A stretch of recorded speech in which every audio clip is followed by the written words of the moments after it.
दोस्तों, इस वीडियो में समझेंगे भारत के भौगोलिक स्वरूप या विस्तार। साथ में महत्वपूर्ण फैक्ट्स भी है और महत्वपूर्ण प्रश्न भी रहेगा। और यह वीडियो नंबर 36 है, क्योंकि 1 से लेके 35 तक मैंने आपको बता दिया था video proper states and UT का, समझे। और यह 36 नंबर का वीडियो है। इसमें स्पेशल सीरीज आएगा। जैसे मैं आपका भौगोलिक विस्तार भारत का क्या है, हम लोग तो पढ़ चुके हैं पूरे राज्य के बारे में, लेकिन इसके तटवर्ती जो किलोमीटर कितना है, इसका क्षेत्रफल कितना है, इस सब के बारे में देखेंगे, समझे। इसके बाद क्वेश्चन आएगा, और इसके बाद आएगा पर्वत हो, पठार हो, झील हो, दर्रा हो, रेलवे जोन्स हो, इस सब के बारे में स्पेशल 10-12 वीडियो बनेगा। उसके बाद तब थ्योरी में चलेंगे, समझे, हिमालय का निर्माण, उत्पत्ति क्या हुआ है। अब देखते हैं भारत के भौगोलिक स्वरूप या विस्तार। भारत के भौगोलिक स्वरूप या विस्तार के बारे में समझते हैं, और तब जाके लास्ट में वो थ्योरी होगा। थ्योरी में जो देखिए, जो मैप में पढ़ना है मैप में पढ़ाएंगे, और जो थ्योरी में होगा वो थ्योरी में बताएंगे। उसके बाद ब्रह्मांड विज्ञान हो बहुत सारा इसमें, तब वर्ल्ड ज्योग्राफी में चलेंगे। इसमें ये ऑल पीसीएस एग्जाम में क्वेश्चन पूछा जाता है। जैसे पुलिस, दरोगा, कोई भी एग्जाम किसी भी राज्य में दे रहे हैं, इससे क्वेश्चन पूछा जाता है, समझे। आइए देखते हैं एक एक करके। अगर आप कोई छोटा एग्जाम दे रहे हैं तो एक ही वीडियो में आपका काम चल जाएगा, समझ गए। पर्वत पर और 1 से 35 तक जो आप वीडियो देखे होंगे, जो नोट्स तैयार किए होंगे, तो उसी से क्वेश्चन ज़्यादातर पूछा जाता है। आइए देखते हैं क्या करके। देखिए, भारत की भौगोलिक विशेषता या भौगोलिक विस्तार के बारे में समझते हैं, समझ गए। आइए देखते हैं क्या करके। देखिए, अक्षांशीय विस्तार मैंने बहुत बार बताया है। अक्षांशीय विस्तार, देखिए ये आपका जैसे में ग्लोब हो गया, तो अक्षांशीय विस्तार ये जैसे बीचे बीचे काट दिया, क्या हो गया, विषुवत रेखा हो गया। इसी को भूमध्य रेखा बोलते हैं, इसी को इक्वेटर बोलते हैं, इसी को 0 डिग्री लाइन बोलते हैं, समझ गए। उसके ऊपर जाइएगा तो 23.5 डिग्री कर्क रेखा हो गया, इसके नीचे जाइएगा तो 23.5 डिग्री मकर रेखा हो गया। तो इसी को बोलते हैं अक्षांशीय रेखा बोलते हैं, इसी को अक्षांशीय रेखा बोलेंगे, समझे। ऊपर नीचे रहेगा उदग्र जो लाइन है, इसको बोलेंगे देशांतर रेखा हो गया। और लंदन के जो ग्रीन बीच से 2 भागों में काटा गया है, 0 डिग्री ग्रीन मीन टाइम है, तो हम लोग पूर्वी देशांतर में है, समझे। ये पूर्व हो गया, ये पश्चिमी देशांतर हो गया, तो हम लोग पूर्वी देशांतर में है। ऐसे 2 भागों में, जैसे इसको 2 भागों में काट देते हैं तो गोलार्ध हो गया। जैसे गोला पढ़े होंगे मैथ में, तो आधा इधर हो गया, आधा इधर हो गया, तो गोलार्ध बोलेंगे। तो हम लोग उत्तरी गोलार्ध में है, उत्तरी गोलार्ध में है, और पूर्वी देशांतर में है। इसीलिए भारत को उत्तर पूर्वी क्षेत्र में बोला जाता है। उत्तर पूर्वी क्षेत्र में, यहाँ पर, यानी कि जैसे बीचे बीचे काट देखिए, यहाँ पर एक बार और समझ लीजिए, मैंने आपको बहुत बार बताया है। इस तरह काट लिए, इस तरह काट लिए। अब भारत यहीं पर बैठा हुआ, भारत यहीं पर बैठा हुआ है, यहीं पर, समझ गए। इसीलिए बोलते हैं उत्तर पूर्व। यह आपका उत्तर हो गया, इधर पूर्व हो गया, उत्तर पूर्व बोलेंगे। इस क्षेत्र में भारत बैठा हुआ है, समझ गए। जब वर्ल्ड बताएंगे आपको ग्लोब के बारे में कि कैसे निकाला जाता है समय, तो वो अलग बताएंगे, ये समझ लीजिए सिर्फ। देखिए भारत का अक्षांशीय विस्तार जो है, देखिए अक्षांशीय विस्तार जो है 68, देखिए यहाँ पर अक्षांशीय विस्तार 68 से लेकर 97 है। देखिए यहाँ पर ये अरुणाचल प्रदेश का बॉर्डर है, ठीक है। तो 68 डिग्री, इसको डिग्री बोलते हैं, और 7 के ऊपर जो हाइफन है उसे मिनट बोलते हैं। 68 डिग्री 7 मिनट पूर्वी देशांतर में हम लोग है, तो पूर्वी देशांतर हो गया, से 97 डिग्री 25 मिनट पूर्वी देशांतर, यानी पूर्वीय के बाद चल रहा है, हम लोग पूर्वीय में बैठे हुए हैं। तो अक्षांशीय में ऐसे ही निकाला जाता है। तो अक्षांशीय विस्तार जो है भारत का 68 डिग्री 7 मिनट पूर्वी देशांतर से लेकर 97 डिग्री 25 मिनट पूर्वी देशांतर तक यह फैला हुआ है भारत का। देखें यहाँ से यहाँ तक है। और सबसे पहले सूर्योदय जो होता है अरुणाचल प्रदेश में ही होता है, क्योंकि पूर्वी साइड में सबसे पूर्वी वाला राज्य है ये, और पश्चिमी है तो ये आपका गुजरात है। देशांतरीय विस्तार है, देखिए, तो 8 डिग्री आपका ये जो तमिलनाडु का जो राज्य है कन्याकुमारी, यहीं पे है। और दक्षिण बिंदु और दक्षिणतम में अंतर है, देखिए। तो दक्षिण आपका बिंदु हो गया, दक्षिणतम यहाँ आ गया, दक्षिणतम यहाँ पर आ जाएगा, यहाँ पर है, देखिए यहाँ पर है, अंडमान निकोबार द्वीप समूह का है, समझे, दक्षिणतम इसको बोलते हैं। और दक्षिण बोलेगा तो आपका हो गया कन्याकुमारी वाला, आगे बताएंगे इसके बारे में। तो 8 डिग्री यहाँ पर है, 4 मिनट जो है उत्तरी, यानी कि उत्तर क्षेत्र में हम लोग है, गोलार्ध में उत्तरी क्षेत्र में है। तो 8 डिग्री 4 मिनट उत्तरी अक्षांश से लेके 37 डिग्री 6 मिनट उत्तरी अक्षांश तक, यानी कि यह जम्मू कश्मीर वाला एरिया है, देखिए यहाँ पे है, समझ गए। तो 37 डिग्री 6 मिनट उत्तरी अक्षांश तक हम लोग जुड़े हुए हैं। ये समझ गए अक्षांशीय और देशांतरीय विस्तार तो समझ गए होंगे आपको भारत के बारे में।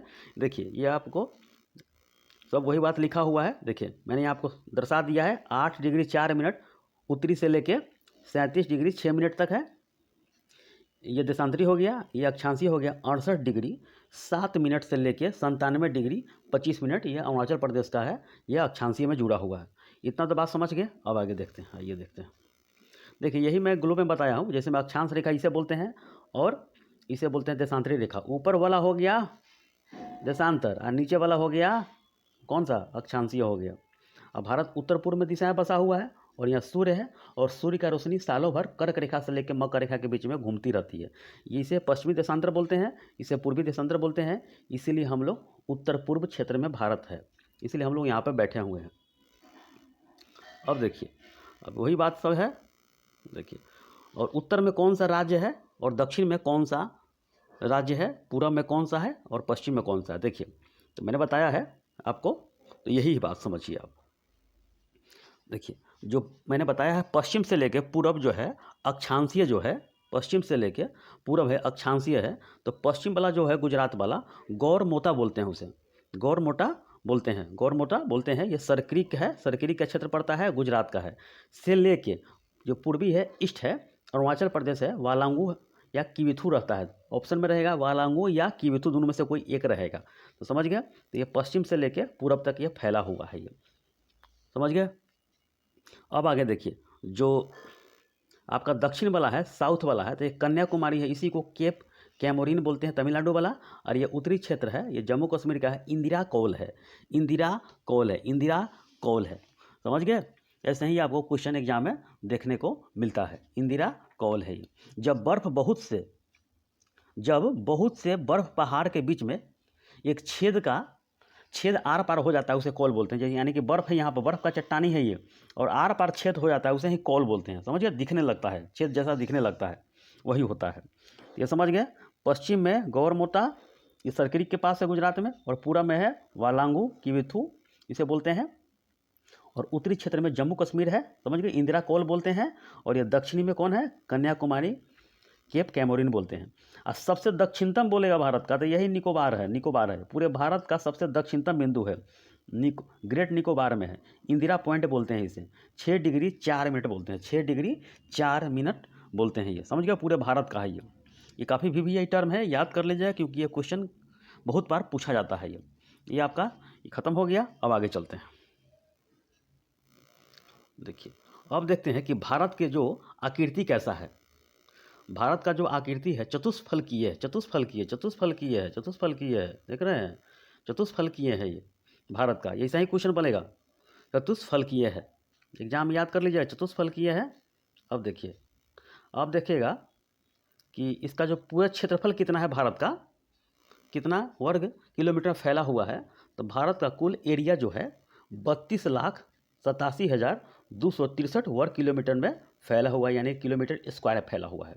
तो 32,87,263 वर्ग किलोमीटर में यह फैला हुआ है। देखिए पश्चिम से पूरब की इसका लंबाई है 2933 किलोमीटर है, 2933 किलोमीटर है। इसमें यह भारत का है। देखिए यहाँ से लेके यहाँ तक 2933 किलोमीटर है, 2933 किलोमीटर है, समझ गए। और पश्चिम से जो पूरब है 2933 किलोमीटर हो गया। और जो उत्तर से जो दक्षिण है इसका किलोमीटर कितना है, यह 3214 किलोमीटर है, 3214 किलोमीटर है। कश्मीर से कन्याकुमारी, बहुत बार जिक्र सुने होंगे, कश्मीर से कन्याकुमारी, तो 3214 किलोमीटर है। और गुजरात से लेके हिमाचल प्रदेश का कितना है, तो आपका 2933 किलोमीटर ये फैला हुआ है भारत है। और चतुष्फलकीय देख रहे हैं, चतुष्फलकीय है, ये सब एरिया भारत का ही है, समझ गया। लक्षद्वीप तक यहाँ भारत का है, समझ गया। आगे देखिए, ये तो बात समझ में आ गया होगा। देखिए अब समझते हैं क्षेत्रफल में भारत का स्थान कितना है। क्षेत्रफल है पूरे एरिया में, विश्व में क्षेत्रफल में, तो भारत का जो स्थान आता है तो ये 7वां स्थान आता है, 7वां स्थान। पहला में कौन पूछेगा, पहले का पूछेगा तो रसिया है, दूसरा में कनाडा है, तीसरा में अमेरिका है, चौथा में चीन है, 5वां में ब्राज़ील है, और 6ठा में ऑस्ट्रेलिया है, और 7वां में भारत का स्थान आता है क्षेत्रफल में। रूस का जो है बहुत बड़ा क्षेत्रफल है, क्योंकि यूरेशिया पड़ता है, एशिया में भी पड़ता है देश है, और ये यूरोप में भी आता है। कनाडा है तो उत्तरी अमेरिका का देश है। कनाडा का मैप देखिए, यानी कि उत्तरी अमेरिका का मैप देखिएगा तो ऊपर कनाडा है, बीच में अमेरिका है, नीचे मैक्सिको है। समझ गए? तो ये 7वां स्थान भारत का आता है। ये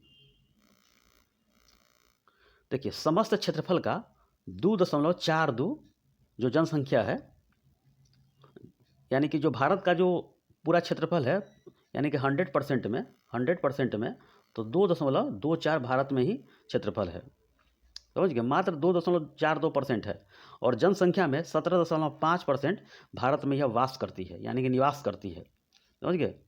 2011 के जनगणना के अनुसार 121 करोड़ यहाँ जनसंख्या है, लेकिन अब नया रिपोर्ट तैयार हुआ है कि 1.40 करोड़ यहाँ जनसंख्या है, यूएन के मुताबिक है। समझ गए? जनसंख्या क्या ये पूछेगा, जैसा पूछे आपको 121 वाला पूछे या 140 न्यू वाला पूछेगा तो 140 करोड़ बोलिएगा, और 2011 वाला पूछेगा तो 121 वाला बोलिएगा। 121 करोड़ जनसंख्या है। समझ गए? चलिए आगे देखते हैं।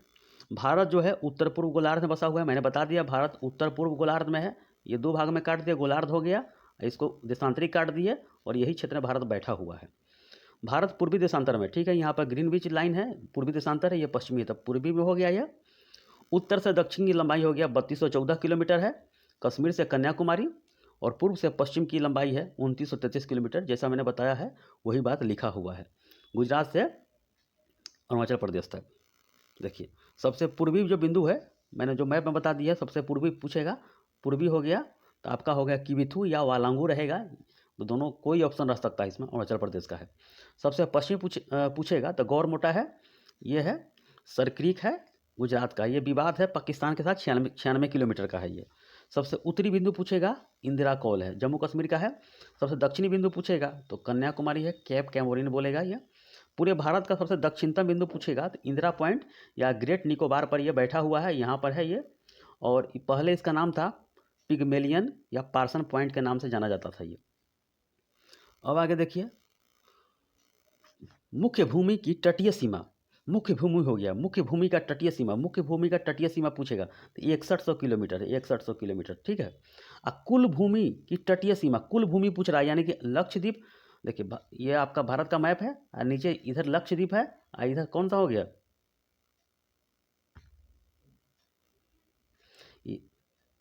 देखिए, हाँ देखिए, इधर आपका लक्षद्वीप हो गया, और इधर हो गया अंडमान निकोबार द्वीप समूह हो गया।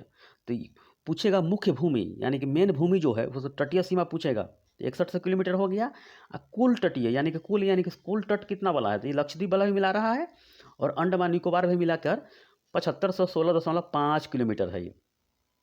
समझ गए? 7516.5 किलोमीटर यहाँ फैला हुआ है, द्वीप सहित पूछ रहा है। और भारत की स्थलीय है, ऊपर वाला जो जम्मू कश्मीर एरिया वाला है, गुजरात का एरिया है कुछ, और राजस्थान वाला एरिया पूरा मिलाकर ऊपर वाला क्षेत्र है, तो 15,200 किलोमीटर में यह स्थलीय सीमा है। कुल मिलाकर भारतीय सीमा की लंबाई हो गया 15,200 और 7516.5, यानी कि 22,716.5 किलोमीटर में भारत यह पूरे अवस्थित है। ये यही क्वेश्चन आपको घुमा फिरा के एग्जाम में बहुत देता है। मैंने आपको कुछ आपके लिए लगभग 120 क्वेश्चन लिया हूँ, इसमें बहुत सारा क्वेश्चन इसमें है, एक भी क्वेश्चन नहीं छूटेगा इससे। आइए देखते हैं आगे। अब देखते हैं कर्क रेखा। भारत के 8 राज्यों से कर्क रेखा गुजरती है, भारत के 8 राज्यों से कर्क रेखा गुजरती है, इसके बारे में देखते हैं। समझ गए? जैसे मैं पहले समझ लीजिए कि आपको मैप से बता रहा हूँ, भारत के 8 राज्यों से कर्क रेखा गुजरती है, वो कर्क कौन कौन राज्य है ये भी समझ लीजिए। आइए देखते हैं। ये आपका होगा गुजरात,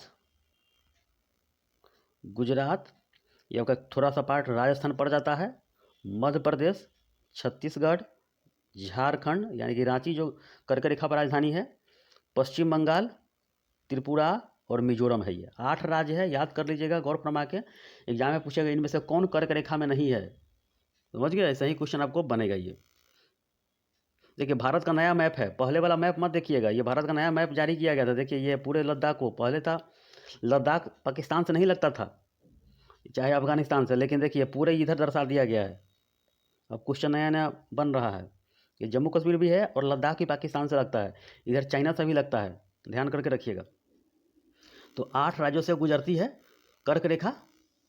तो एक देखिए, एक सीधा में माइंड मैकअप करिए और मैप से गुजरात, राजस्थान, मध्य प्रदेश, छत्तीसगढ़, झारखंड, पश्चिम बंगाल, त्रिपुरा, मिजोरम, इस तरह आपको याद करना होगा। 5-7 बार बोलिएगा, अपने आप यह याद होते चला जाएगा। समझ गए? तो कर्क रेखा, ऊपर वाले को कर्क रेखा बोलेंगे, 23.5 डिग्री ऊपर है, और नीचे वाले को 23.5 डिग्री मकर रेखा, बीच में विषुवत रेखा है। सूर्य की रोशनी सालों भर यहीं पर रहती है, इसी के बीच चक्कर लगाती रहती है। समझ गए?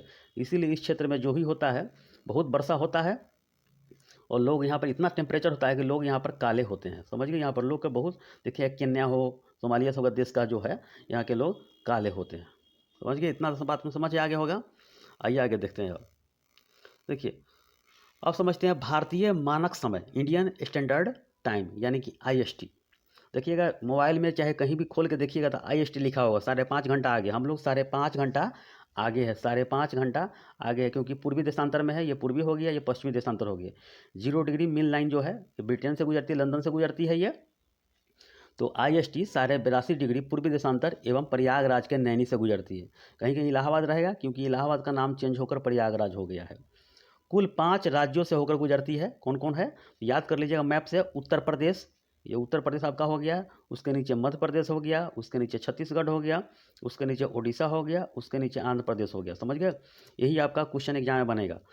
भारतीय मानक समय कितने राज्यों से होकर गुजरती है, इनमें से कौन सही है कौन नहीं है, ऐसा ही क्वेश्चन बनेगा आपको। तो 82.5 डिग्री पूर्वी देशांतर एवं प्रयागराज के नैनी से गुजरती है। कुल 5 राज्यों से होकर गुजरती है, उत्तर प्रदेश, मध्य प्रदेश, छत्तीसगढ़, उड़ीसा और आंध्र प्रदेश। अब आगे देखिए, अब समुद्र तटीय में चलते हैं। अब पूछे एग्जाम में कि समुद्र तटीय राज्य कितना है। आइए देखते हैं। आपको भारत तीनों ओर से समुद्र से घिरा है। देखिए, ये भारत है आपका, तीनों ओर से समुद्र से घिरा हुआ है, इसीलिए प्रायद्वीपीय भारत कहते हैं। एक तरफ अरब सागर है, नीचे हिंद महासागर है, इधर बंगाल की खाड़ी है, इसीलिए इसे प्रायद्वीप बोलते हैं। अब बीच में भूखंड हो गया, यानी कि यह भूमि जमीन है। ये भारत के समुद्र तटीय राज्यों की संख्या कितनी है? तो 9 है। और 4 कितना है? तो केंद्र शासित प्रदेश जुड़ा हुआ है। आगे देखते हैं, क्रम से देखते हैं। देखिए, क्रम से आगे बताएंगे, पहले देख लीजिए कितना किलोमीटर जुड़ा हुआ है। तो जो गुजरात है, सबसे ज़्यादा गुजरात का है, 1214.70 किलोमीटर है। गुजरात का तट है, गुजरात का तट है 1214 किलोमीटर, ये गुजरात का तट अवस्थित है। समझ गए? अब आगे देखिए, और उसका महाराष्ट्र है। महाराष्ट्र जो है 652.60 है, यानी 652.60 यह फैला हुआ है। तो यह गुजरात का तट है। समझ गए? गुजरात का है ये आपका महाराष्ट्र है। गुजरात का 1214.70 किलोमीटर है और महाराष्ट्र का 652.60 किलोमीटर ये आपका फैला हुआ है महाराष्ट्र का। आपको मैप से बता देते हैं। देखिए, ये आपका भारत का मैप है, इसको मिटाते हैं। देखिए देखिए, कोई चीज़ जोड़ में पढ़िएगा तो मैप से पढ़िएगा। ये आपका जो गुजरात है, ये आपका गुजरात यहाँ तक फैला हुआ है। तो ऊपर वाले कच्छ क ख, कच्छ की खाड़ी हो गया और नीचे खंभात की खाड़ी हो गया। ऐसे ही याद करने का तरीका है। तो देखिए, तो आपका जो गुजरात है कितना किलोमीटर है? गुजरात का है 1214.70 हो गया। इस तरह आप याद करके रखिएगा, एग्जाम में क्वेश्चन डाटा भी दे देता है। अब उसका बाद महाराष्ट्र हो गया, यह आपका महाराष्ट्र का सीमा है। तो महाराष्ट्र का जो सीमा है 652.60 हो गया। उसके बाद गोवा है, सबसे छोटा है, सबसे छोटा तटीय वाला क्षेत्र है ये। तो 132.00 है, 132.00 किलोमीटर में ये फैला हुआ है गोवा वाला। उसके बाद कर्नाटक वाला है। कर्नाटक देखिए, कर्नाटक, तो कर्नाटक कितना है? 208.00 है, 208.00 है। और गोवा वाला जो है लक्षद्वीप 132 है, गोवा वाला 101 है, सॉरी गोवा वाला 101 किलोमीटर फैला हुआ है। समझिए, सबसे छोटा हो गया राज्य भारत का, और सबसे बड़ा पूछेगा तो गुजरात है। अब देखिए, आप केरला समझते हैं, केरल को मालाबार तट भी बोलते हैं और केरल समझते हैं। केरल का 569 है, 569 दशमलव कितना हो गया? 569.70 किलोमीटर में यह फैला हुआ है। अब देखिए, तमिलनाडु का ये इधर एरिया है, इधर 5 राज्य हो गया, गुजरात, महाराष्ट्र, गोवा, कर्नाटक और केरल। पश्चिम में 5 राज्य हो गया, अब पूरा में 4 राज्य हो गया। ऐसे ही क्वेश्चन बनता हुआ है। यूपीएससी एग्जाम में ऑप्शन देकर पूछा हुआ था कि समुद्र तटीय में पूर्वी क्षेत्र में कितना भारत का राज्य तटीय क्षेत्र में है और पश्चिम में कितना है।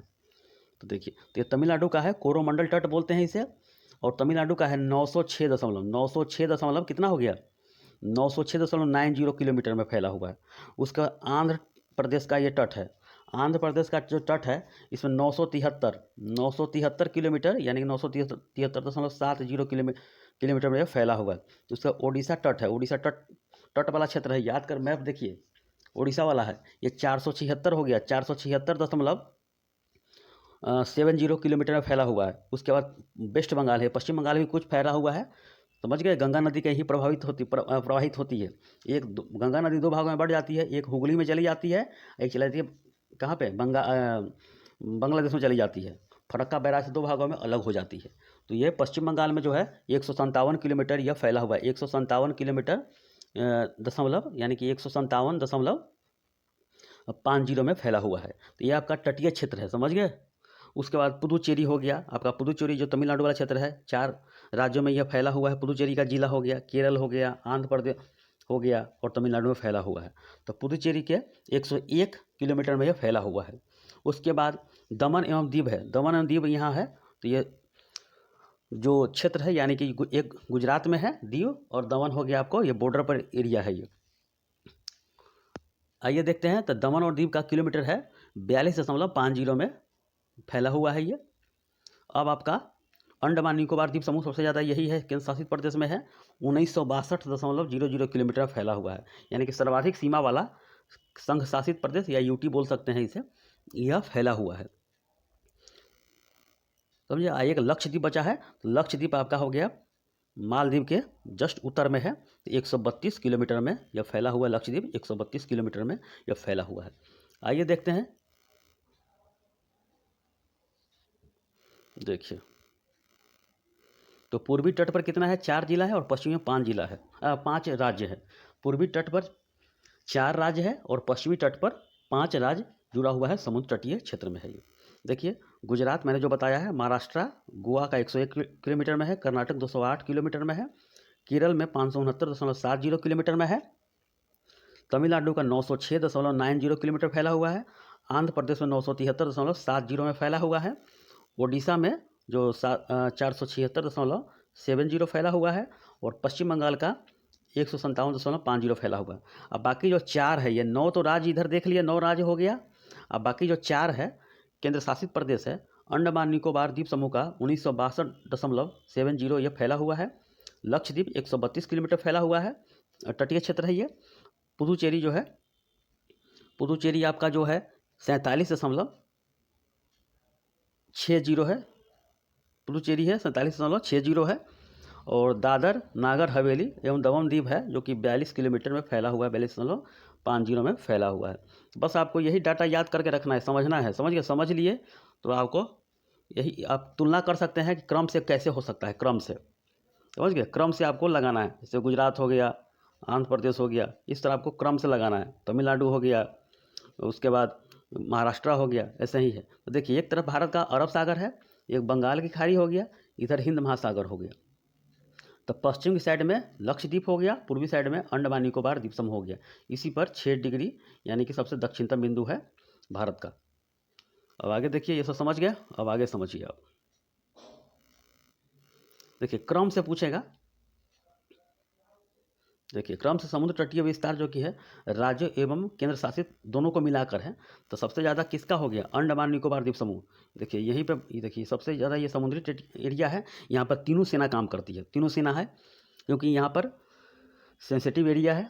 एक तरफ इधर म्यांमार है, इधर से रास्ता गुजरती है, समझ गए। ये चाइना का शिप जहाज या दुनिया के देशों का इस होकर जाती है, थाईलैंड होते हुए ये चली जाती है अरब चीन सागर तरफ।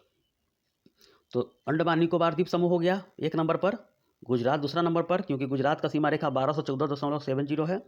उसके बाद आंध्र प्रदेश हो गया, आंध्र प्रदेश कितना है, 973 हो गया। तमिलनाडु का कितना है, तो 906 हो गया। महाराष्ट्र का कितना है, तो महाराष्ट्र का 652 हो गया। केरला के कितना है, केरल के तो 569 हो गया। उड़ीसा का कितना है, तो 476 हो गया। कर्नाटक का कितना है, 208 किलोमीटर हो गया। पश्चिम बंगाल का 157 किलोमीटर हो गया। उसके बाद लक्षद्वीप का कितना है, 132 किलोमीटर हो गया। गोवा का 101 किलोमीटर हो गया। पुदुचेरी का 47.760 है। और लास्ट में दादर नगर हवेली दमन द्वीप का 42.5 किलोमीटर है। यही क्रम से ऐसा ही क्वेश्चन आपको ऑप्शन देकर लगाने के लिए बोल देगा।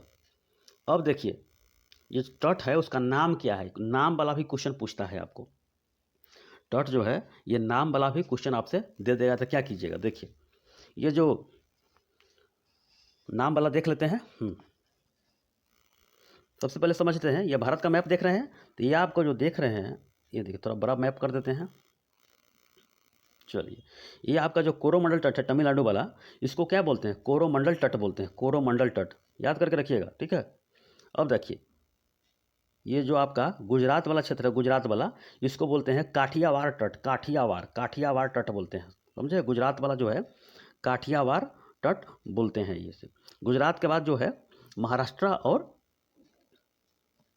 गोवा का जो मिलाकर कोंकण तट बोलते हैं, महाराष्ट्र और गोवा का है उसे कोंकण तट बोलते हैं। दमन एवं रोहा तक विस्तार है, दमन एवं रोहा तक इसका विस्तार है। और उसके बाद बोलते हैं जो कर्नाटक वाला क्षेत्र है इसे कन्नड़ तट बोलते हैं, कन्नड़ तट, कन्नड़ तट, कन्नड़ तट, समझ गए। और उसके बाद जो केरला वाला है इसे इसको मालाबार बोलते हैं, मालाबार, क्योंकि दक्षिण पश्चिम जो मानसून आती है 1 से 7 जून के बीच में, ये सीधे यहाँ पर चली जाती है और असम मेघालय के क्षेत्र में यहाँ से होती है। और इस एरिया में राजमहल की पहाड़ी से वर्षा फिर यह पुनः विवर्तन लौट जाती है और यहाँ हिमालय से टकराते हुए राजमहल की पहाड़ी से टकरा कर यहाँ वर्षा कराती है बिहार उत्तर प्रदेश क्षेत्र में। एक श्रेणी इधर चली जाती है, ये गिर पहाड़ी है गुजरात वाला, ये आपका अरावली पर्वत है, यहाँ से टकरा कर अरावली पर्वत में ये सीधा ही है, इस तरह रहता तो यहाँ वर्षा होती तो रेगिस्तानी एरिया नहीं मिलता गुजरात का। तो ये सीधी है क्योंकि ये सीधे हवा प्रवाहित होकर चले जाते हैं कहाँ पे, ये दिल्ली में अरावली पहाड़ी का जो शेष अब बचा हुआ है यहाँ से लेकर उत्तराखंड में जाकर टकरा कर वर्षा होती है। और मानसून बैठी रहती है और धीरे धीरे ये मानसून फैलने लगती है और पूरे भारत में ये फैल जाती है। इसे ही बोलते हैं दक्षिण पश्चिम मानसून बोलते हैं। तो ये 80% यही वर्षा कराती है। तो ये मानसून में जब बताएंगे मैप से तो बताएंगे आपको। इतना समझ गए, इसको मिटाते हैं, पहले एक बार और समझा देते हैं आपको। देखिए कन्फ्यूजन नहीं रहे, अगर कन्फ्यूजन है तो हमको कमेंट कीजिएगा, जहाँ समझ नहीं आए फिर से उसको जवाब दिया जाएगा। देखिए इसको बोलते क्या करते गुजरात वाला को, इसको बोलते हैं काठियावाड़ तट, काठियावाड़ तट बोलते हैं। महाराष्ट्र से गोवा तक क्या बोलते हैं इसे बोलते हैं महाराष्ट्र से कोंकण तट बोलते हैं। महाराष्ट्र से गोवा के बीच में दमन एवं रोहा तक है ये, ठीक है। अब इसको बोलते हैं कर्नाटक जो तट है उसे बोलते हैं कन्नड़ तट बोलते हैं। केरला वाला को क्या बोलते हैं, इसे बोलते हैं मालाबार तट बोलते हैं। इसको भी क्या बोलते हैं, कोरोमंडल तट बोलते हैं तमिलनाडु वाला को। आंध्र प्रदेश वाला को उत्तरी सरकार तट बोलते हैं क्योंकि उड़ीसा के बॉर्डर तक चलती है ये।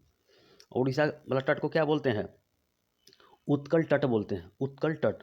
कलकत्ता वाला जो तट को बोलते हैं क्या बोलते हैं, पश्चिम बंगाल वाला को बंगाल तट बोलते हैं, बंगाल तट। और देखिए कर्नाटक जो यहाँ पे है ना, कर्नाटक, इसको बोलते हैं रोहा से मंगलोर, रोहा से मंगलोर का विस्तार है ये। ऐसे ही आपको क्वेश्चन एग्जाम में बनेगा ये, समझ गए। तो यही मुख्य भूमि का तटीय जो हो गया 6100 किलोमीटर हो गया, समझ गए। ये स्थलीय जो भाग है, स्थलीय जो क्षेत्र है भारत का, यही 15,200 किलोमीटर में यह फैला हुआ है, समझ गए। यही यह क्वेश्चन बनता है। पूरे पूछेगा 7516.5 जो है, इसको ही मिलाकर और इसको ही मिलाकर। ये तो समझ गए, वही बात जो बोला हूँ वही बात लिखा हुआ है। ये देखते एक बार नज़र और। गुजरात को काठियावाड़ तट बोलते हैं, महाराष्ट्र एवं गोवा को कन्नड़ तट बोलते हैं, दमन एवं रोहा तक विस्तार है। कर्नाटक को बोलते हैं कन्नड़ तट बोलते हैं, रोहा मंगलोर तक विस्तार है ये।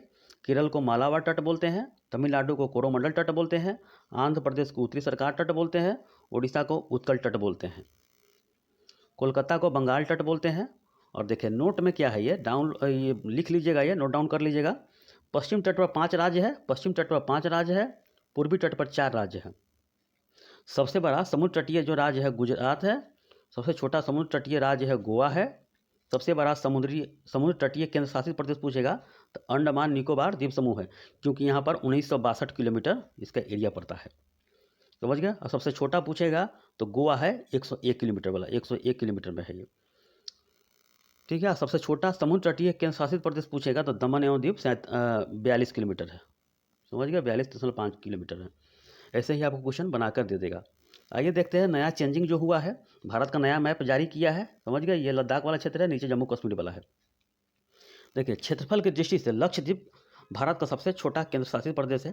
ये तो ठीक है, लक्षद्वीप क्षेत्रफल की एरिया से लक्षद्वीप भारत का सबसे छोटा केंद्र शासित प्रदेश है, जिसका क्षेत्रफल 32 वर्ग किलोमीटर में फैला हुआ है। ये तो समझ गए। अब आगे देखिए, क्षेत्रफल की दृष्टि से जम्मू कश्मीर सबसे बड़ा केंद्र शासित प्रदेश हो गया है। ये समझ गए, सबसे बड़ा केंद्र शासित प्रदेश हो गया है ये। और क्षेत्रफल की दृष्टि से राजस्थान भारत का सबसे बड़ा राज्य हो गया है ये, है ही। और क्षेत्रफल की दृष्टि से जो है गोवा भारत का सबसे छोटा राज्य है। कच्छ जो है भारत का सबसे बड़ा जिला हो गया है, गुजरात वाला कच्छ है। और माहे जो है भारत का सबसे छोटा जिला हो गया है, माहे।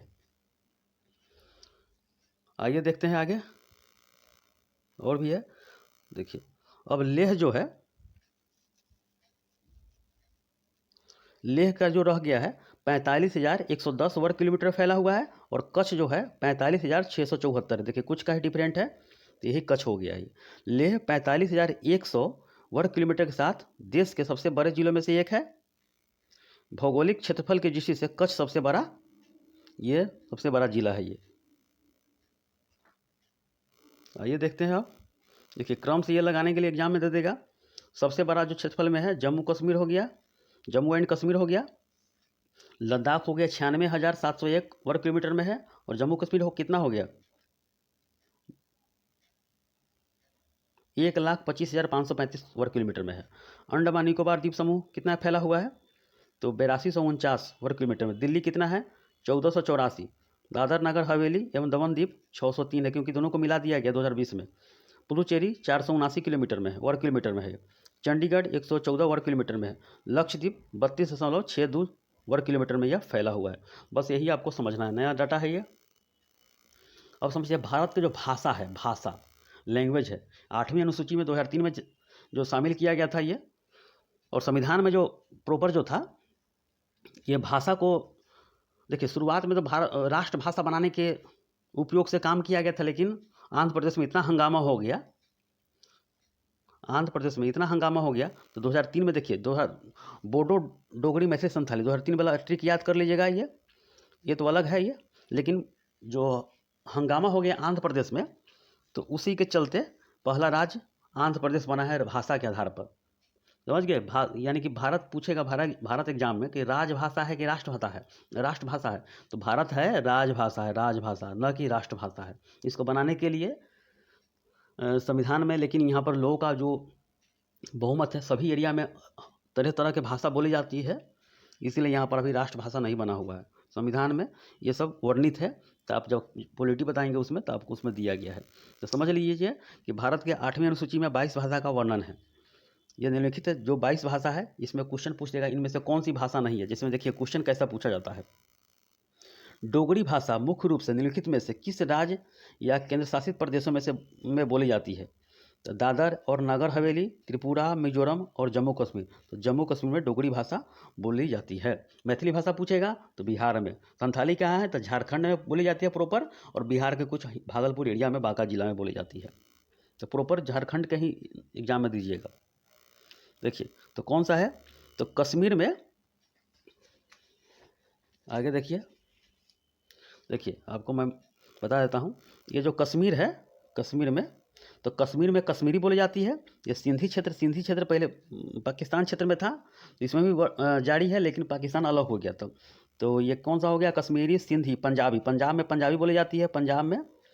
उसके बाद हिंदी हरियाणा में बोली जाती है, हरियाणवी बोली जाती है। हिंदी बिहार, उत्तर प्रदेश, राजस्थान, ये सब में बोली जाती है। ठीक है। बंगाल में बंगाली बोली जाती है। असम में असामी बोली जाती है। ठीक है। उड़िया, यानी कि उड़ीसा में उड़िया बोली जाती है। गुजरात में गुजराती। ठीक है। महाराष्ट्र में मराठी, कर्नाटक में कन्नड़। ठीक है। यही तेलुगु भाषा है, आंध्र प्रदेश का है तेलुगु। यही भाषा का धारा पहला जो भाषा है यही है। ठीक है। तमिल है, तमिलनाडु में बोली जाती है। मलयालम है, केरल में बोली जाती है। उर्दू है, तो उर्दू भारत में उर्दू संविधान में ये जारी किया गया 8वीं अनुसूची में। संस्कृत है, शुरुआती में जो देव भाषा बोलते हैं इसे। नेपाली है, नेपाल के क्षेत्र में भी कुछ बोली जाती है ये। ठीक है, या भारत के सीमावर्ती इलाका में बोली जाती है, ठीक है। और मणिपुर में मणिपुरी भाषा बोली जाती है, मणिपुर में, ठीक है। कोंकणी जो है ये गोवा में बोली जाती है। बोडो जो है आपको बर्मी तिब्बती जो भाषा है, चाहे आसाम के कुछ क्षेत्रों में बोली जाती है, उत्तर भारत के क्षेत्र यानी इस क्षेत्र में बोली जाती है, बर्मी है। और डोगरी है आपका, ये आपका जम्मू कश्मीर में बोली जाती है। मैथिली जो कि बिहार क्षेत्र में बोली जाती है, और संथाली जो है झारखंड के क्षेत्र में बोली जाती है। ये आपका भाषा है। बाकी हिंदी है, मध्य प्रदेश हो गया आपका, उत्तर प्रदेश हो गया,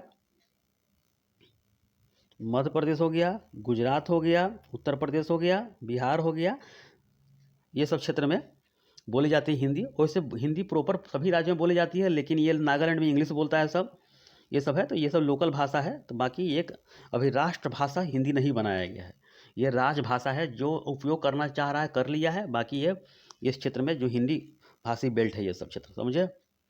आइए देखते हैं, बस यही आपको क्वेश्चन एग्जाम में रहेगा, इनमें से कौन सा भाषा 8वीं अनुसूची में नहीं है या है, ठीक है। ज़्यादातर देखिए क्वेश्चन रहेगा कि बोडो, डोगरी, मैथिली, संथाली, ये लास्ट में जोड़ा गया था, ये सब समझ गया। तो ये सब क्वेश्चन 2003 में पूछा जाता है। तो मैं जब पोलिटी बताऊंगा तो आपको ये सब बता दूंगा। प्रॉपर समझ लीजिए कि 22 भाषाएं 8वीं अनुसूची में।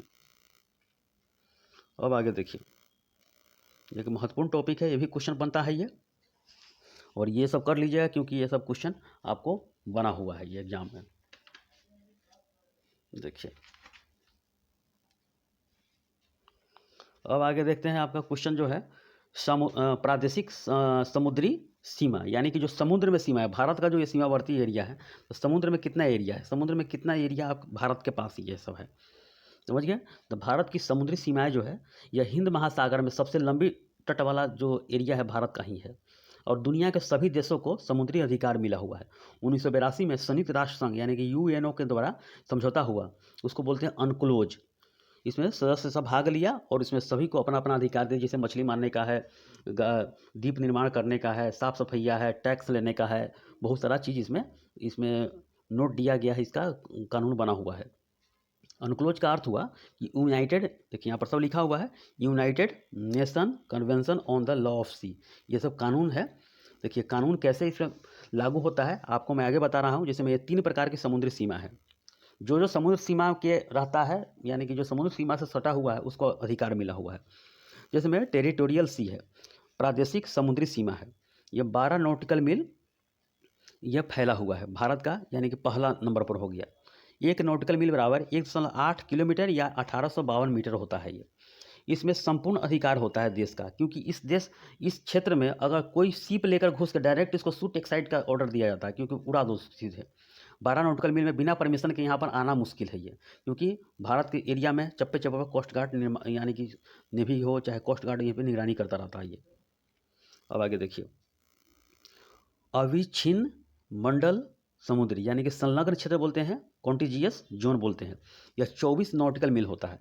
इसमें साफ सफाई, सीमा शुल्क, यानी कि कोई जहाज प्रवेश हो गया, आगे बताएंगे मैप से, कोई जहाज इसमें प्रवेश कर गया तो इसमें वित्तीय अधिकार है, सीमा शुल्क है, क्यों आया इसमें, हमको टैक्स लेकर अंदर आओ तू, इसमें टिकट कटाएगा, उसको शुल्क लगेगा तब अंदर आएगा वो।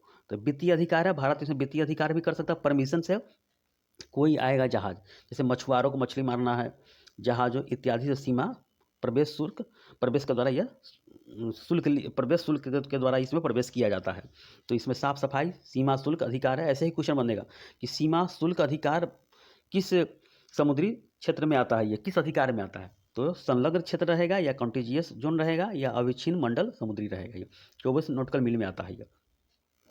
अब तीसरा जो है अनन्य आर्थिक क्षेत्र, एक्सक्लूसिव इकोनॉमिक जोन हो गया, यह 200 नॉटिकल मील है। ये नए द्वीपों का निर्माण होता है, वैज्ञानिक परीक्षण होता है, प्राकृतिक संसाधनों के दोहन का संपूर्ण अधिकार इसमें, यानी कि भारत इसमें नया द्वीप बना सकता है, समझिए।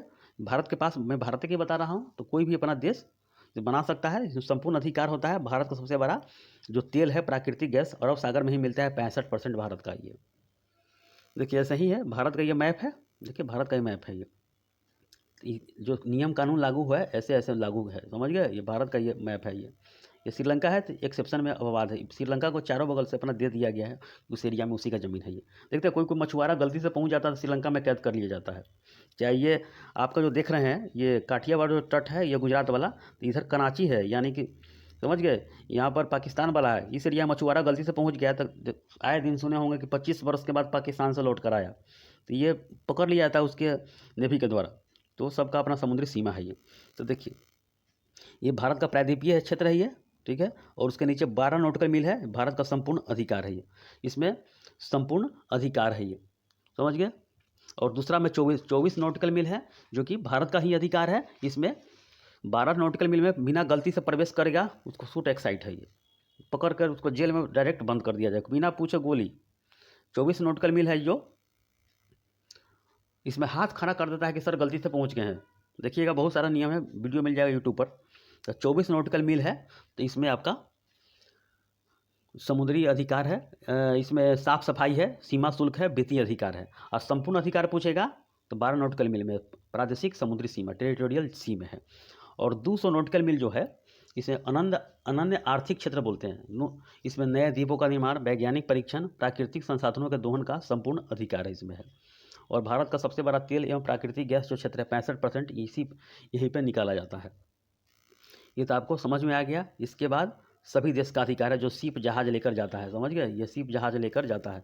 तो भारत का यही मैप है, तो ये आपको पता होना चाहिए। 24 नॉटिकल मील, 12 नॉटिकल मील, ये सब एक बेस लाइन मान लिया जाता है। देखिए किसी देश का तट है, देखिए किसी देश का जो तट है टेढ़ा टेढ़ा रहता है, इसको एक बेस लाइन मानकर 12 नॉटिकल मील दे दिया जाता है।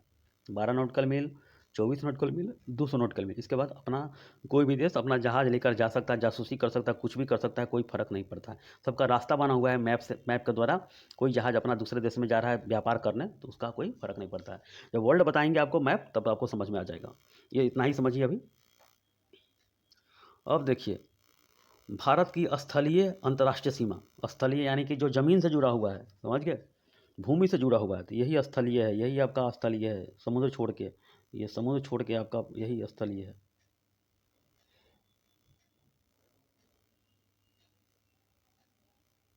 देखिए यही, यहाँ से लीजिएगा, यही तो नेपाल है, नेपाल कट जाइएगा, ठीक है, यहाँ तक लीजिएगा ये। तो यह 15,200 किलोमीटर में है। भारत के साथ 7 स्थलीय सीमा है, 7 स्थलीय सीमा है देश का, और 2 समुद्री सीमा बनाता है, यानी कि 9 हो गया। तो 2 समुद्री सीमा कौन सा है, एक मालदीव हो गया नीचे और एक श्रीलंका हो गया। देखिए जिसमें 7 स्थलीय है, पाकिस्तान हो गया आपका, पाकिस्तान इधर हो गया, अफगानिस्तान हो गया ऊपर हो गया, क्योंकि ये POK अब पाकिस्तान के पास चलेंगे, भारत का ही है। उसके बाद चीन के बारे में समझते हैं, ये चीन है, तिब्बत वाला क्षेत्र हो गया, यानी कि 1959 में हमला करके ले लिया चीन तिब्बत को, तो चीन है। उसका नेपाल नीचे है, नेपाल वाला क्षेत्र हो गया। भूटान भी सीमा रेखा लगाता है। नीचे बांग्लादेश है, 4096 किलोमीटर में है, क्योंकि सबसे ज़्यादा यही स्थलीय सीमा लगाता है। उसका म्यांमार भी लगाता है पूर्वी क्षेत्र में। तो 7 है, और समुद्री सीमा कितना है, 2 है, श्रीलंका एवं मालदीव है, श्रीलंका एवं मालदीव है। अब देखिए बांग्लादेश जो है सबसे लंबी स्थलीय सीमा लगाता है, 4096.7 किलोमीटर में है। 5 राज्यों से लगाता है। 5 राज्यों से कौन कौन लगाता है, देखिए इसको मिटाते हैं, आपको समझाते हैं, क्योंकि मैप से सब कुछ पढ़िएगा समझ में आ जाएगा। मैप निकाल के खोल लीजिए, देखिए पश्चिम बंगाल, आपका ये पश्चिम बंगाल हो गया, ठीक है। मेघालय हो गया, बीच वाला क्षेत्र हो गया मेघालय, ठीक है।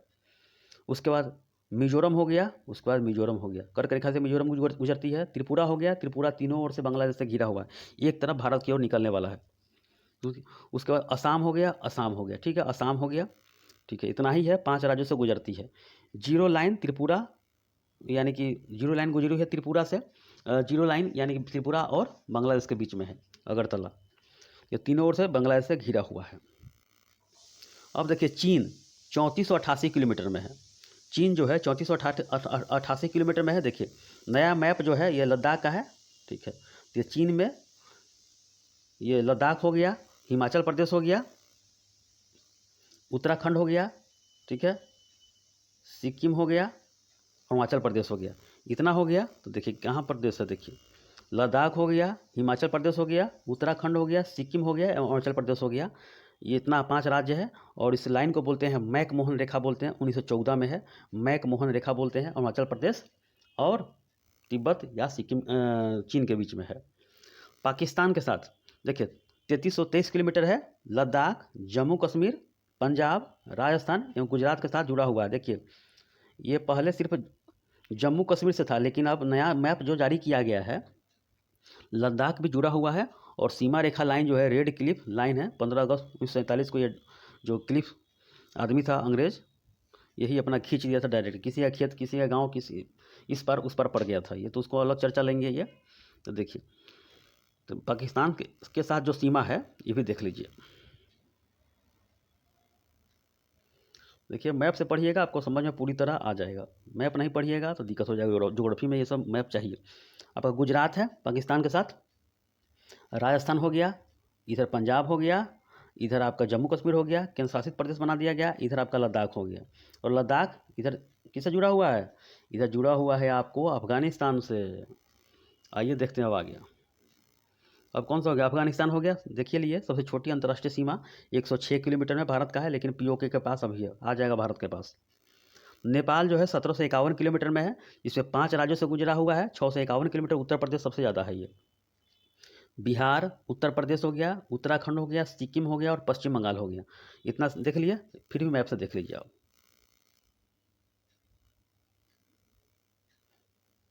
नेपाल देखिए, आपका नेपाल का सीमा जो है ये आपका उत्तराखंड हो गया, उत्तर प्रदेश हो गया, बिहार हो गया, पश्चिम बंगाल हो गया, सिक्किम हो गया। इतना आपसे यानी कि नेपाल से जुड़ा हुआ है। म्यांमार 1643 किलोमीटर में है, 4 राज्यों से गुजरा हुआ है। अरुणाचल प्रदेश, मिजोरम, मणिपुर एवं नागालैंड पूर्वी क्षेत्र में है, देख लिए। चलिए भूटान देखिए 690 या कहीं कहीं 699 भी रहता है, कहीं के पीछे एग्जाम में, समझिए दोनों में से कोनो एक रहेगा। 4 राज्यों से होकर गुजरती है, जैसे अरुणाचल प्रदेश, असम, पश्चिम बंगाल एवं सिक्किम। मैप निकाल कर देखिए, खुद से नोट कीजिए। ये एग्जाम में क्वेश्चन पूछा हुआ है कितना किलोमीटर असम है भूटान के साथ, 267 किलोमीटर है। अब देखिए सिक्किम, देखिए सिक्किम जो है नेपाल के साथ जुड़ा हुआ है, भूटान के साथ भी, एवं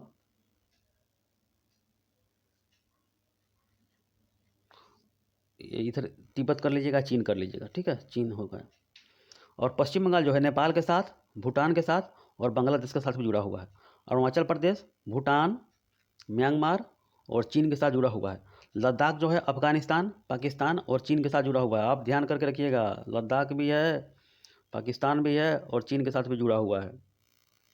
देखिए क्या है कि जम्मू कश्मीर एवं लद्दाख केंद्र शासित प्रदेश 5 अगस्त 2019 को घोषणा किया गया था और 31 अक्टूबर 2019 को पूरी तरह लागू कर यूटी बनाया गया। और यूटी पूरी तरह जो होता है केंद्र के हाथ में होता है, क्योंकि केंद्र का निगरानी होता है यहाँ पे। यही आपको नया मैप जारी किया गया। देखिए यहाँ पर लद्दाख का ये है, पूरे लद्दाख का मैप है ये, और ये आपका जम्मू कश्मीर का है, ये मैप है, ये न्यू मैप है। ऐसा ही आप देखिएगा शुरू से क्लास 1 से, तो आपको समझ में आएगा। पूरे ये लद्दाख है, ये समझिए, पूरे लद्दाख है, नीचे जम्मू कश्मीर हो गया, तो ये लद्दाख का एरिया है, लद्दाख वाला एरिया है, ठीक है। ये लद्दाख हो गया, ये नीचे जम्मू कश्मीर हो गया। अब आगे देखिए, भारत के प्रमुख जो चैनल है, भारत के प्रमुख जो चैनल है इसके बारे में भी देख लीजिए। 8 डिग्री जो चैनल है भारत का, देखिए भारत का मैप हो गया, 8 डिग्री चैनल है। इधर मालदीव हो गया, इधर मिनिका हो गया, तो मामी कर लीजिएगा, मामी, ठीक है, आपको याद हो जाएगा मामी। तो मालदीव एवं मिनिका के बीच में है 8 डिग्री चैनल हो गया। 9 डिग्री चैनल लक्षद्वीप एवं मिनिका, लक्षद्वीप एवं मिनिका के बीच में है, तो मिनिका हो गया और लक्षद्वीप हो गया, तो ये आपका 9 डिग्री हो गया। ये इधर मालदीव हो गया, लक्षद्वीप और मिनिका हो गया, तो समझ गए। तो मिल, इसको शॉर्टकट में लिखिएगा मिल, मिल, मी से मिनिका है और ल से लक्षद्वीप हो गया, मिल हो गया। और जो आपका 10 डिग्री है अंडमान और निकोबार के बीच में है, 10 डिग्री हो गया। ग्रेट एवं महान चैनल एवं सुमात्रा क्या है? तो निकोबार एवं इंडोनेशिया के बीच, सबसे नीचे वाला देखिएगा, सबसे नीचे वाला इधर हो गया, इधर नीचे इंडोनेशिया वाला हो गया। तो ग्रेट या महान चैनल या सुमात्रा के बीच में बोलते हैं, ग्रेट महान चैनल एवं सुमात्रा के बीच में है। सुमात्रा किसका द्वीप है? तो इंडोनेशिया का द्वीप है। डंकन पास, ये दक्षिणी अंडमान हो गया और ये लघु अंडमान के बीच में, यहाँ पर एक क्षेत्र आता है, द्वीप है, उसी के बीच में डंकन पास बोलते हैं। पहला दूसरा क्लास यानी केंद्र शासित प्रदेश देखिएगा तो आपको समझ में आ जाएगा, ये सब मैंने बताया है। पाक जल डमरू मध्य, ये भारत और श्रीलंका के बीच में है। मन्नार की खाड़ी दक्षिण पश्चिम तमिलनाडु हो गया एवं श्रीलंका हो गया। पहले ऊपर वाला पाक आएगा और नीचे आएगा मन्नार की खाड़ी वाला हो गया, इसको याद कर लीजिए, श्रीलंका के बीच में है। कोको जल डमरू मध्य यानी कि कोको जो है नेहरू जी गिफ्ट कर दिए थे म्यांमार को, तो ये कोको है, म्यांमार का द्वीप हो गया है ये, और उत्तरी अंडमान के बीच में यह सीमा रेखा बनाता है ये कोको जलडोन वाला। उसके बाद म्यांमार शुरू हो जाता है, क्योंकि द्वीप है ये, कोको द्वीप है। सर क्रीक है जो कि भारत एवं पाकिस्तान के बीच विवादित है। पश्चिम वाला क्षेत्र में है ये, 96 किलोमीटर कच्छ के दलदल वाला क्षेत्र है। यहाँ पर बीएसएफ की सीमा यानी बीएसएफ के सेना गश्ती करती है यहाँ पे है, पानी में, वो भी दलदल वाला क्षेत्र में। रेड क्लिफ है भारत एवं पाकिस्तान के बीच में, या पूर्वी पाकिस्तान जो पहले बांग्लादेश बोला जाता था इसके बीच में है। सर सिरिल रेड क्लिफ के द्वारा यह नक्शा बनाया गया था 15 अगस्त 1947 को, यह विवाद का कारण बन गया था। मैकमोहन रेखा जो है चीन एवं अरुणाचल प्रदेश के बीच में है। यह त्रिपुरा और बांग्लादेश के बीच में 0 लाइन बोलते हैं इसे। और मैं देखिए ये भी अलग है, त्रिपुरा और बांग्लादेश के बीच में, क्योंकि त्रिपुरा बांग्लादेश से तीनों ओर से घिरा हुआ है, एक तरफ भारत की तरफ निकलने वाला है, इसे 0 डिग्री लाइन बोलते हैं। और मैकमोहन जो है चीन और अरुणाचल प्रदेश के बीच में है, 1914 में इसका बनाया गया था ये। अरुणाचल प्रदेश का पहले नाम था क्या था, नेफा था पहले, इस क्षेत्र का जो फ्रंटियर नाम था नेफा था ये। अब देखिए कुछ क्वेश्चन एक आध गौरव है, पूछेगा द्रविड़ भाषा वाले जो राज्य है कौन से है, तो कन्नड़ यानी कर्नाटक हो गया, ठीक है। तेलुगु भाषा के आधार पर पहला राज्य बना था आंध्र प्रदेश हो गया। मलयालम यानी केरल वाला हो गया, और तमिल वाला क्षेत्र हो गया, यानी कि 4 राज्य है यानी कि द्रविड़ भाषा वाला है। अब त्रावणकोर वाला राज्य पूछेगा तो केरल और तमिलनाडु मात्र 2 ही है, 2 याद कर लीजिएगा, क्योंकि त्रावणकोर वाले जो रियासत भी था इस क्षेत्र में, तो 2 क्वेश्चन पूछा जाता है, याद कर लीजिएगा। ये आपका खत्म हो चुका है, और बाकी क्वेश्चन है तो क्वेश्चन अगले वीडियो में बता देंगे, क्योंकि क्वेश्चन 120 से ऊपर है ये। तो ये थ्योरी पेपर आप अच्छी तरह से तैयार कर लीजिएगा कि एक भी क्वेश्चन आपका नहीं छूटेगा, समझे। चलिए आगे देखते हैं।